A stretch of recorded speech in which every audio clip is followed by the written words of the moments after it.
Hi guys, my name is Steve Johnston. I'm here today to basically try and explain the Bolognese method, which is a really good float fishing method which I've used in Europe over the years and have had really good results here in Canada. So basically I'm pleased to be part of the Old Timers Edmonton Fishing Club, which I recently joined, and I hope you find this information informative. And with the snow here now and having the time until the lakes freeze up for us to go ice fishing, I thought this would be the opportune time for me to explain this method, which is known as Bolognese. I've got a few notes here so that I won't miss anything. So hopefully this goes well and you enjoy the information. So basically, who am I? Again, my name is Steve. I come from a little island in the Mediterranean called Malta. And like you guys, I have a passion for angling. I have recently relocated to Canada with my family around 5 years ago now.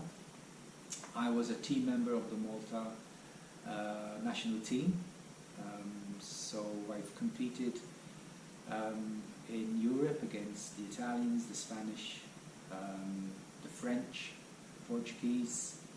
We actually had what are called the European Championships, whereby these countries fish against each other using this particular method called Bolognese fishing. And obviously, from the name Bolognese, you know that it was actually invented by the Italians, right? Who are practically the best in the world at this technique. So yeah, I'm looking forward to sharing this method with you guys. So let's not hang out and hang about. So basically, it's always a question, right? First and foremost, I don't profess to be any professional myself. I do enjoy fishing and I do my utmost to catch. And obviously, I'm 56 years old. I've been fishing from when I was 5 years old, regularly, most weekends. So there's a thing or two that I've learned over the years, which I'm sure you'll find interesting, especially with this method. So, what catches you fish, right? In my honest opinion, it's confidence, it's finesse, and bait presentation. So, what do I mean by bait presentation? Basically, it's to present the bait to the fish in the most natural way, which is something that can be achieved using this Bolo method, Bolo float fishing method. So when I say float, obviously I'm referring to bobbers, which are specific for this method, and I will show you as we go through this little video here what they entail, what they are, and where you can actually find them. So I have my own motto, which is obviously catch and release, and from a quote by Lee Wolf, which reads, "The finest gift you can give to any fisherman is to put a good fish back. Who knows if the fish you caught isn't someone else's gift to you," right? So yeah, I do believe that catch and release is very, very important. I'm also the founder of a fishing club in Malta called the Malta Kingfishers, and that was our motto. The whole aim of the club was to educate fishermen, beginners, and guys who could really fish, and basically come together and learn new methods and techniques. But all in all, our aim was catch and release, and we also fished competitively against each other, which is something maybe we can look at in the future as a club. So, Bolo fishing, the history, how the method come about. So, basically in Europe, we used to use long poles, 8-9 meter poles, where you had a direct line from the tip all the way down, obviously to the handle, right? And however, you could only fish so fine in line diameter using just the line connected to the tip of the rod. So the Italians come up with the idea of building a rod, again, 5, 6, 7, 8 meters, with guides and reel seats, so as we could put a reel seat, so that we could put a reel on the rod, and then obviously be able to reduce diameters that we were fishing with to present the baits in a more natural way, and also give the fish a sporting chance, or rather the angler a sporting chance of catching bigger fish, is what I want to say. Because you can obviously set the drag on your reel and the fish can swim away and swim back, and you can land much bigger fish with much lighter lines. So let's talk a little bit about the rods themselves. As I said, the rods themselves come in various sizes. Mostly, the most common used are 5, 6, and 7 meters. In Canada, I've been using mostly my 5 meter, which is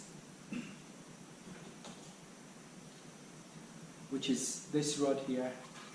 It's a Tubertini. It's a Tubertini 5 meter, coupled with a Sedona Shimano 500. Now, these rods are very, very balanced, super light. I mean, this is 5 meters. It weighs about 120 grams. It literally, the length of the rod may be intimidating at first when you start to, use it because of the length, but it's so well calibrated, and the materials used in the rod to make it so light. It's just, you can fish for hours and you won't even feel the weight, right? I mean, the balance, look at that. It's so perfectly balanced. The reels again, you don't need big reels, right? Obviously my preference, Shimano, is one of the best reels you can find on the market, in my opinion. There are other good reels, right? I do have Daiwa reels also, which I find pretty good. Maybe a little bit on the larger side. This is a Daiwa 2500.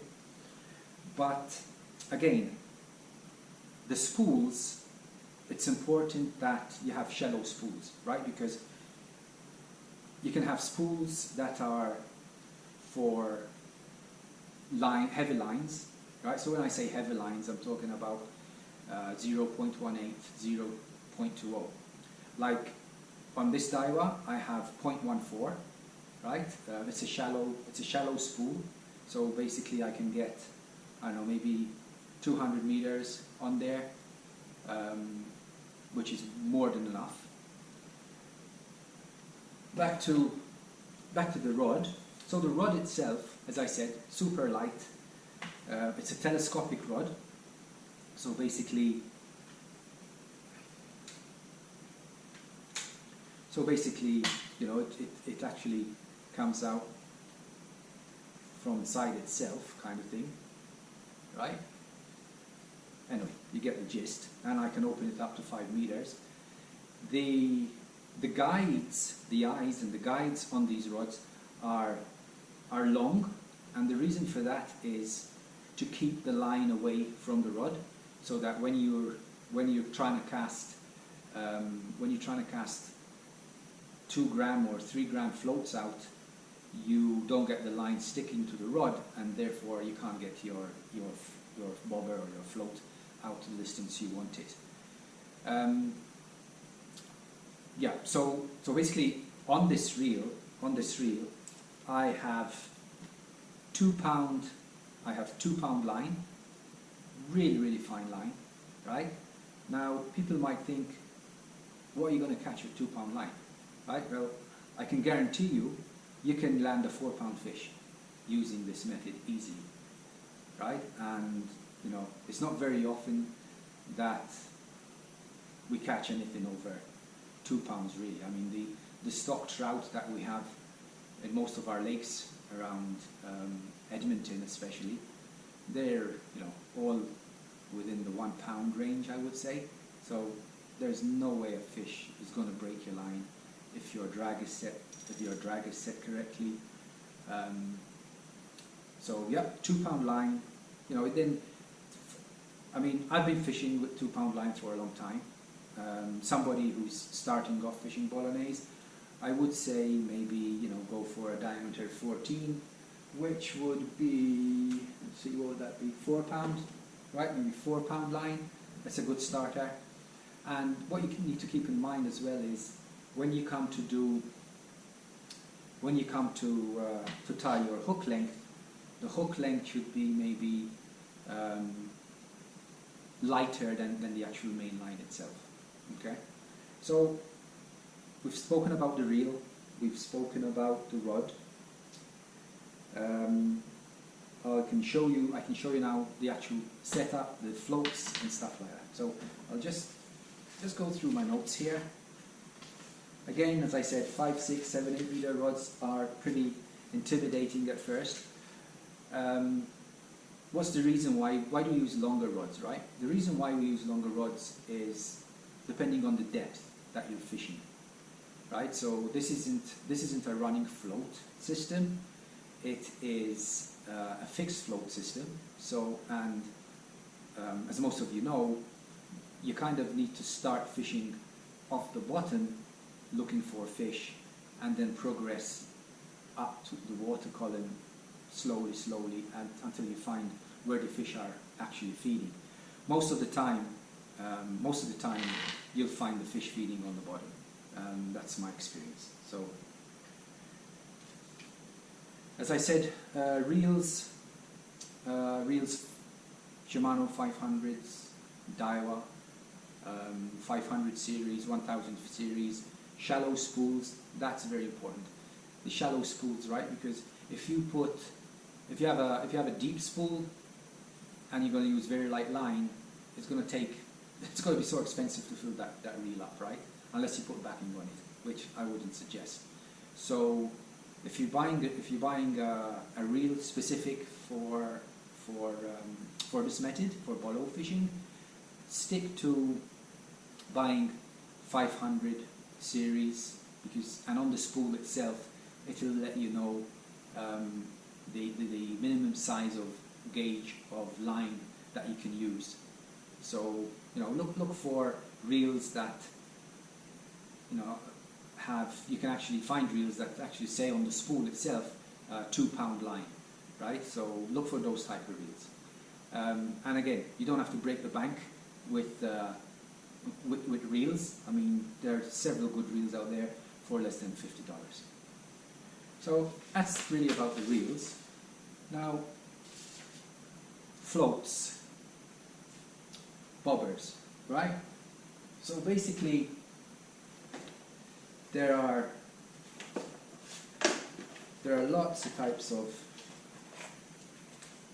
bobbers you can use.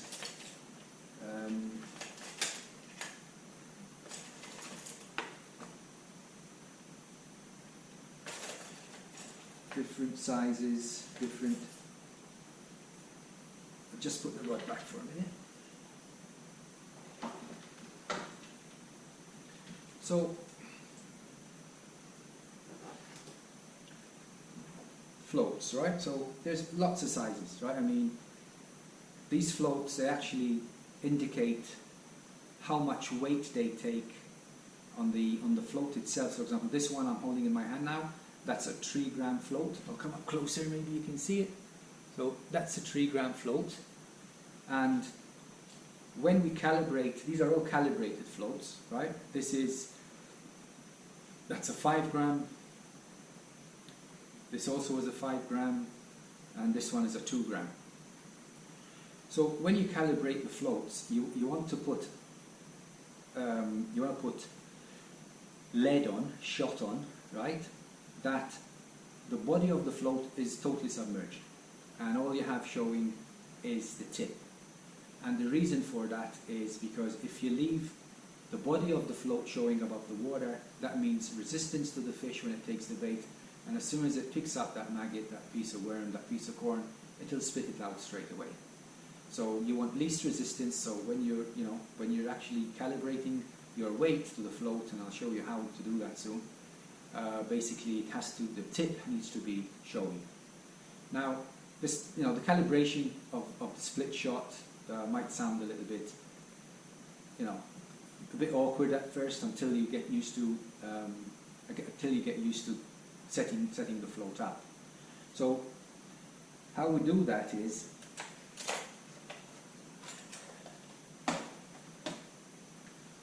going back to the rod again.